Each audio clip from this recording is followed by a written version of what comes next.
when he really needs to be engineering from the vacuum. Right, but you're not doing this for the chat group, are you? You're doing this to try and get a bigger business or whatever that's going to... I'm doing this for general mankind. Okay. To get out the knowledge to general mankind out. But you're hoping, I would imagine, that somebody responsible is going to take this and change the way we do and do something with it more because efficiently and exactly. Yeah. We're not interested here in to insult any engineers or say your theory doesn't work, because their theory does work. Mm-hmm. You know, I've engineered my entire life with their theory from the textbook, and I can tell you it can make the power meter spin. I wanted to look at the other end. Yeah. I wanted to look at the end that Tom Bearden was talking about. What is Tom writing here? Is Tom wasting his time writing? That was my question. No, he's not. This stuff actually does work exactly the way Tom Bearden says it works. I'm not here to insult engineers, once again. I'm just here to try to say, hey, gee guys, let's have a look at this. What's this doing that we're missing? Can't we engineer this into our circuit some way to make my transistor radio last like 40 hours more or 100 hours more? Or gee, when that battery's dead, can I just take the one out of here and put it over here? No, you've got nobody that's willing to stop their normal routine and really look what's going on around them. Yeah. They want to go down to the local stand and get some cheese for free. The internet is about freedom of speech. Sharing ideas back and forth. But you can see that it's been totally infiltrated by naysayers and skeptics and people that want to bring about the whole total socialization of this without any of the benefits of it. You got to be able to grow your own food in the future, pump your own water, you know, and make sure that when you're pumping that water, that another battery is being recharged at the same time you're taking your bath. You know, we're trying to do this currentless. We're not trying to use very much current doing this at all. In fact, the absence of the current, the more the vacuum adds energy. The more current you put into the circuit, the less the vacuum energy comes in. This is about the change in society. Can mankind become efficient? That's what we need to know. So this is sort of a little test. Here's the information. What can you do with the information? Some people are gaining knowledge and learning. Others, it's just a hobby. It's frightening. It's very frightening to know that we don't have these energy sources and that we're running out of fuel and oil, supposedly. I don't think so, but, you know, and that we're warming up the earth, that's poppycock. These cycles on the earth have been going on for thousands of years. It's all controlled by the sun out there. It's all about magnetic fields and what the magnetic fields do. On one side you see the ice caps melting, on the other side you see the ice caps growing. Who's on first here? That's what I want to know, is who's on first? Does it work or doesn't it work? Can we do something with it, or do we have to throw it aside and start over? That's my question. I've done the best I could do I've given them the most information I could give, from all my years of research. And now it's just, I leave it up to them. Either take the leap or just face the future. That's all you're getting from me, Tony. Right. Very good, John. You're probably going to put it in there too, aren't you? Some of it, at least. I'm going to cut it and mangle it so badly that. He's going to make you say something else. Yeah. He's going to be a globalist or global warmer. No, I mean, you got it right there in a nutshell. Yeah. You have the whole thing in a nutshell there. You have this right at your fingertips. If you don't choose, and don't complain about the price. I spent 40, almost 50 years spending my money to figure it out. You're getting a deal if I say $75 for the book. Yeah. Think about the guy that's filming. He hasn't asked for a dime. What's going on here? Today you have access to all this information and you have the internet. But they're abusing the internet so bad that they're just going to take it away. Then you're not going to have any information. You better hope that you copied all the stuff off on a piece of paper and that you have it so you can do it. I think we've done our best. Yeah. Yeah, I think so too. And there's more. We're growing, and we're sharing a little bit more each time. We're not hiding anything. There's nothing in here. You don't see any black boxes on top of anything. You can see the circuits right in front of you. You can see the wires. Oh, clear. See, Rick's got it in a clear plastic box. Okay, there's nothing hidden here. We don't have to hide anything because we're not frauds about anything that we're doing. And the thing about these kits is you build them yourself. Mm-hmm. Or you can make it yourself. You can go to the store and buy it, buy the parts wherever you want to buy them. And it'll work. On the internet groups that you participate in and that you run, Rick, about how many people are in these groups?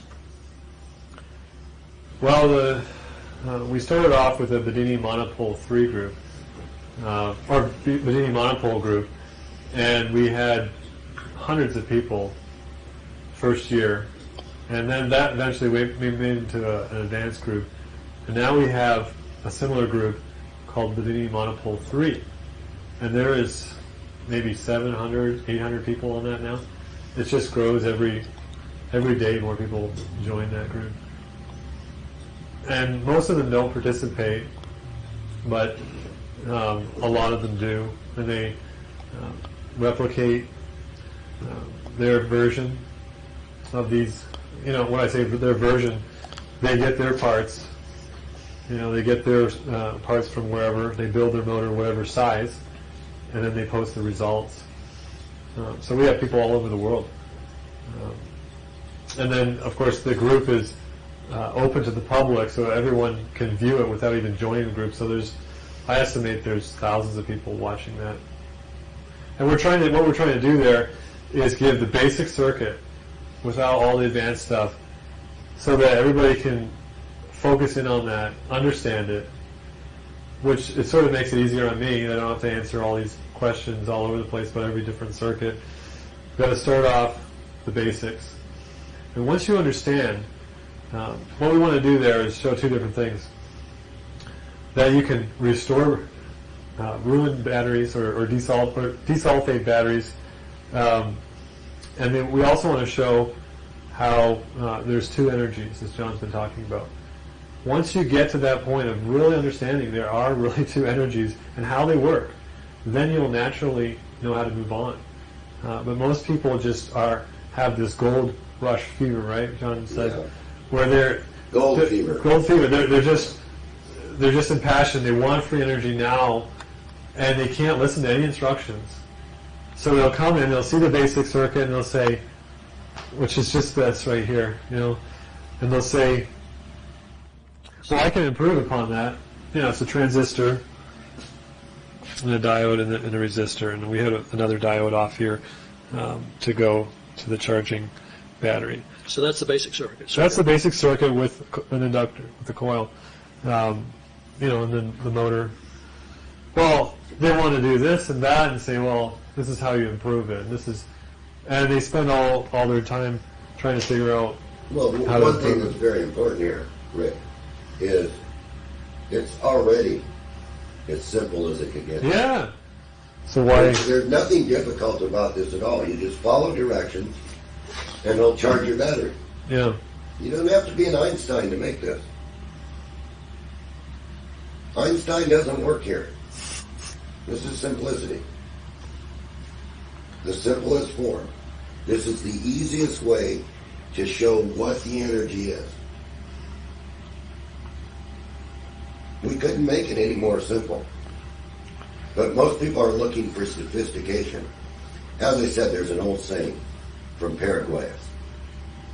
I put all the gold, all the silver around the wheel for the eye of the ignorant. So he misses the whole concept of the simplicity. Yeah. Who made that statement? Paraguay is 1269 AD. And he built some He built a permanent magnet motor while he was at war. in 1269. Yeah, and he said, he wrote it in a thesis.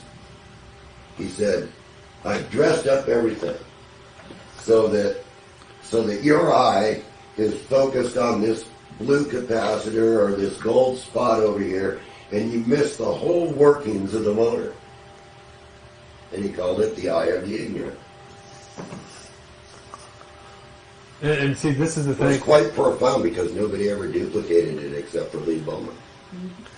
So what I've observed over the last 3 years is John has laid it out again and again, the basic points, and people just miss it. They just go off here and there and make these demands and what have you. Well, I'm not politically correct, Rick. You know, my I's aren't dotted all the time, and the T's aren't crossed, and every once in a while something's misspelled or the punctuation mark's in the wrong spot. But you know what? If you don't understand street language, what are you doing here? You've heard the saying, book smart, life dumb. Mm-hmm. But there's all sorts of people, engineers all over the world are replicating these. Not everybody posts their results. You know, they send things privately on emails and that. But you have people who are, you know, kids building these for science fairs as the original schoolgirl, 10 years old. Or you have people who are, you know, the most advanced engineers.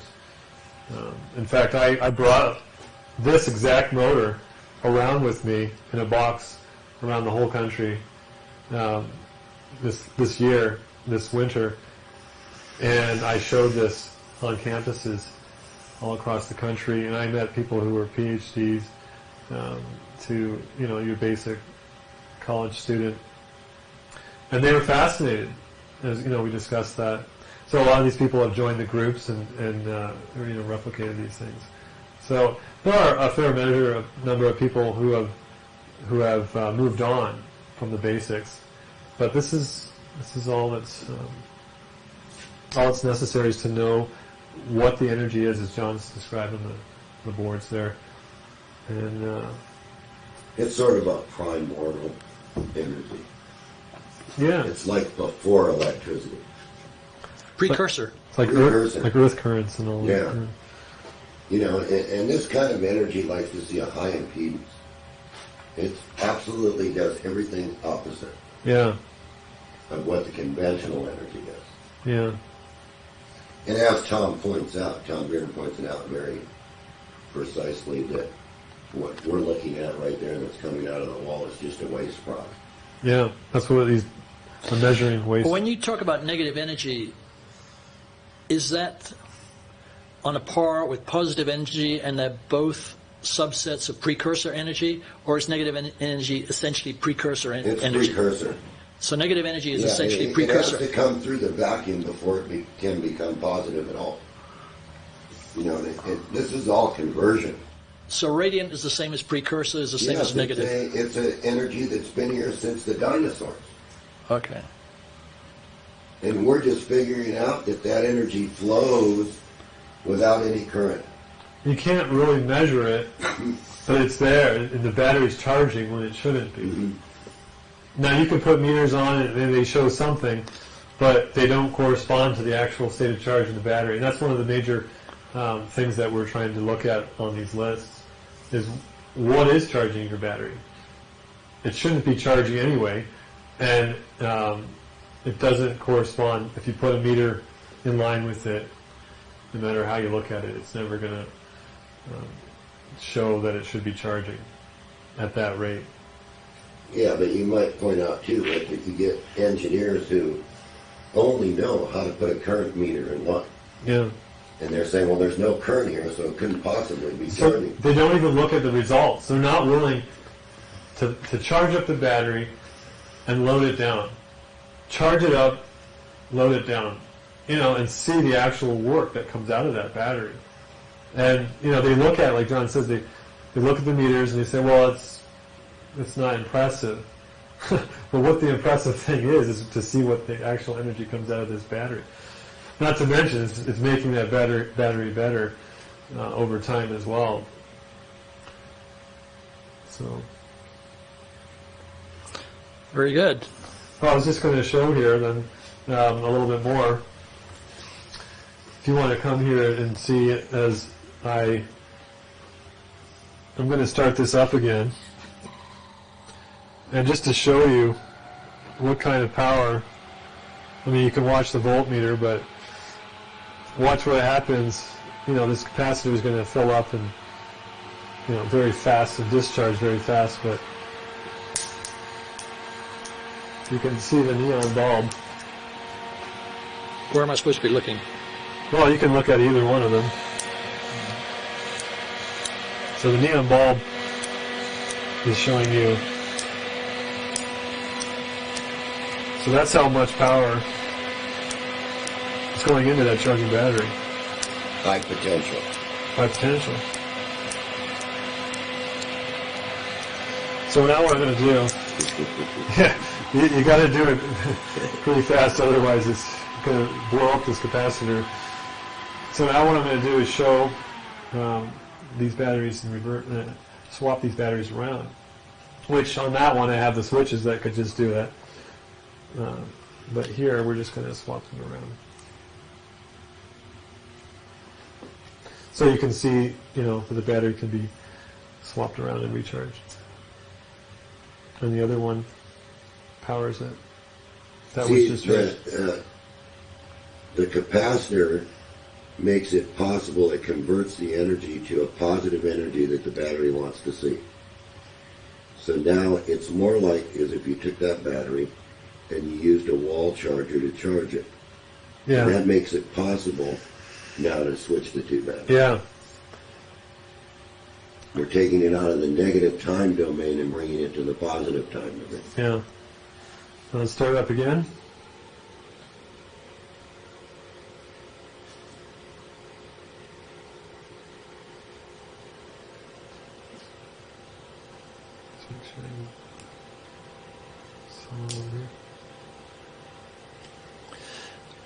So you've just switched batteries here.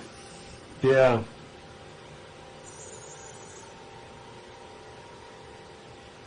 This is one that's slightly down. See, when you do that with the capacitor, When you can spark it, you damage. Well, what happens is it can, go back into the transistor and ruin the points. But so that's why we have the neon bulb on there, so that there is some protection. Which many times I put a resistor in series with that, so it Let's see, doesn't take the charging battery off. Oops, that's not one. It's quite a... So I wouldn't want to leave that off for very long. Yeah. Otherwise, this is only a 200 volt capacitor, and that just go beyond the 200 volts. right? There's no transformer in this. So how do you get a higher voltage than the battery that's powering the system? That's what people can't understand. This capacitor can actually be fully charged and actually explode. I've seen that. So you got to be careful with these systems. You got to know what you're doing. That's So why. go ahead and run the tape motor. Okay, so we're going to disconnect this and. So they can watch it there, and this will be. Oh.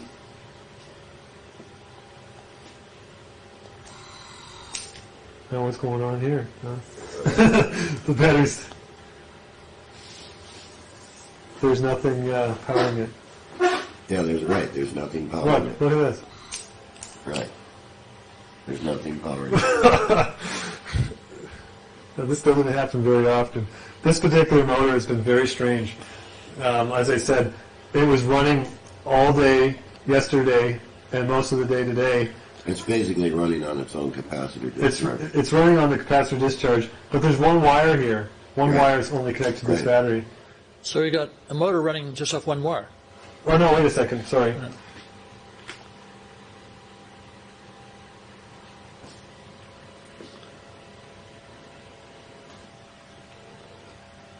Huh. Okay. Anyway, what I wanted to say was that these batteries, when I brought them in this morning, they were more discharged than they are now. You know what happened was, I think I switched my wires in the wrong position.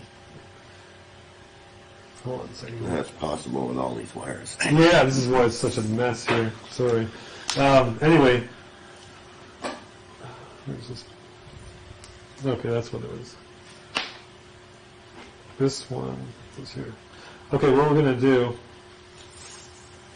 is run, let's just get rid of this one. We're going to run this one right here off of these little batteries. I think John was calling this the chirper motor. Okay, there we go. Yeah, that's the problem. I had my wires, Crossed. yeah, mixed up. But it was still interesting what was happening anyway. I think that should be still fine for the video. Because, yeah, it wasn't running nearly as fast. It was like, what's going on here? That's why, that's why I added that those switches in there. Because people always cross their wires. They get them backwards and just two flips of the switch,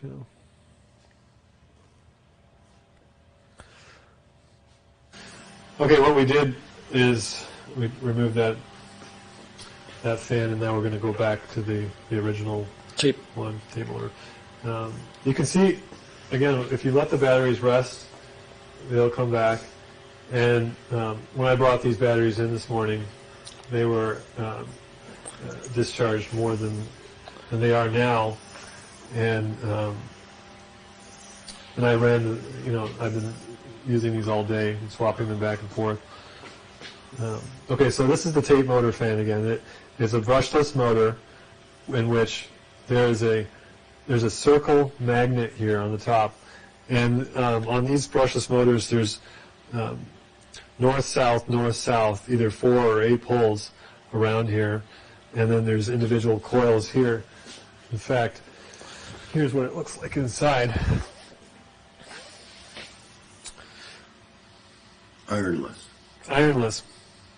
No, well, Ironless coils. right here, yeah, this one.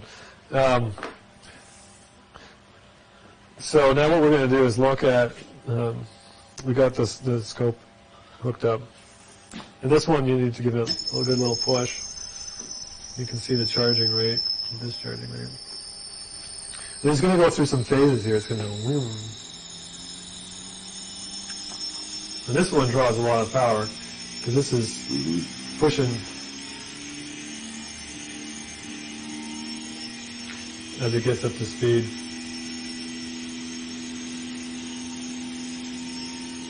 So it's going to take a little bit to get all the way up to the maximum RPM.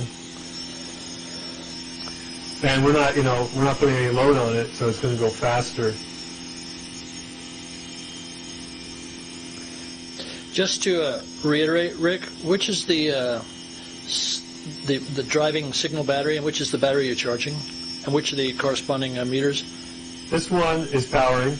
I got them in reverse now from what it was before. This one's powering the system with the clips, and this one's charging.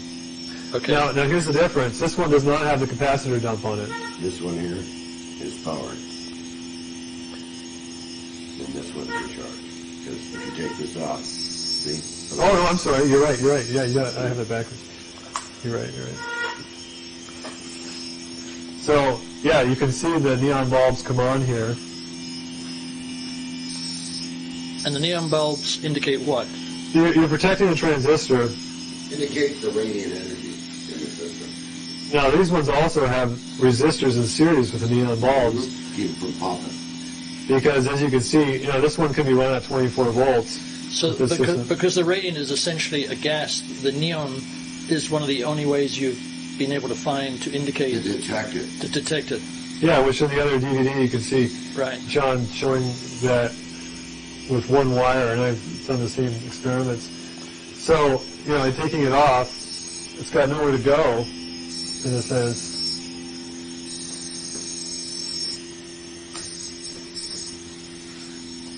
And so you can see the scope shot. Now, Let me get the scope shot here.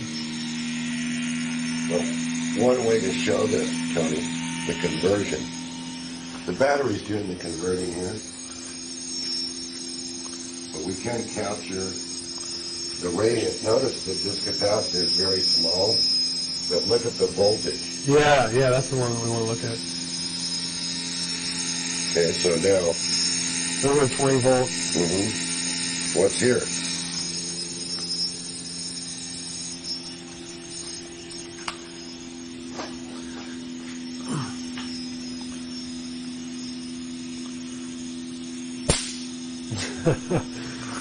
It filled up that gap real good. Yeah. Let me do it again. Basically, when you use a capacitor dump system, you dump it across this battery that way. See, so this is charged, right? So depending which way it's charged, right, you dump it across the battery like that. And the battery bounces up real quick. So we got 100 volt divisions here. Yeah. And look how high we're going here. So we can see here that we can constantly keep doing this. So that would pop those capacitors if you left it there, because it's over 300 right, volts. it's over 300 volts, and we don't want to do that. And we want to catch that.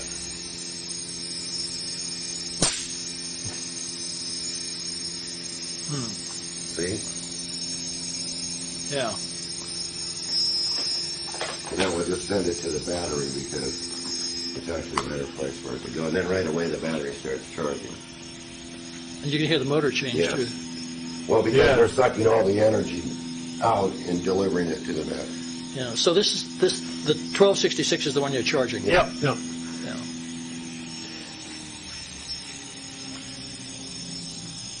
So you put more load on the motor and the charging goes up. Yep, in some situations, yeah.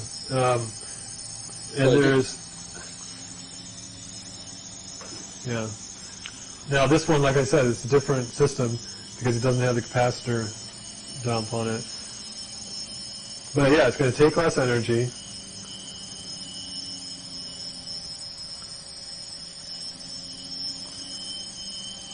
What do we got on the Now we can change the speed on this. Okay, now what I did was, let's change divisions so you can see that. So what are you doing at the moment? No, I'm just looking at the oscilloscope. So yeah, now this one we won't want to rotate around because we don't have the capacitor discharge. So it's a different kind of charge.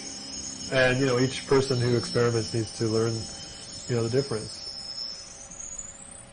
So this is sort of, and so if we want to change the speed on this, we would change those resistors.